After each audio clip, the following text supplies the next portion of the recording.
அண்மை செய்தி.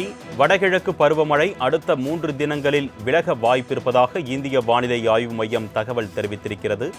தமிழகம், புதுவை, காரைக்கால் உள்ளிட்ட தென்னிந்திய பகுதிகளில் இருந்து வடகிழக்கு பருவமழை விலக வாய்ப்பிருப்பதாக தற்பொழுது ஆய்வு மையம் தகவல் தெரிவித்திருக்கிறது. அண்மை செய்தியாக நாம் பார்த்துக் கொண்டிருக்கிறோம்.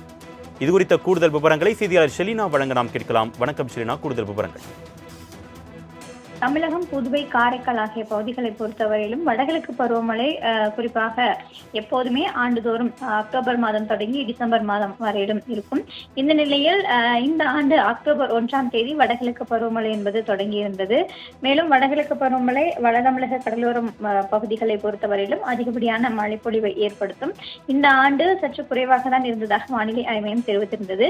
மேலும் வடகிழக்கு பருவமழை காலம் என்பது முடிவு பெற இருக்கக்கூடிய நிலையில் அடுத்து வரக்கூடிய 3 நாட்களில் வடகிழக்கு பருவமழை தமிழகம், புதுவை, காரைக்கால் ஆகிய பகுதிகள் மற்றும் அதனை ஒட்டியிருக்கக்கூடிய தென்னிந்திய பகுதிகளில் இருந்து விலகுவதற்கான வாய்ப்புகள் இருப்பதாக வானிலை ஆய்வு மையம் தெரிவித்திருக்கிறது.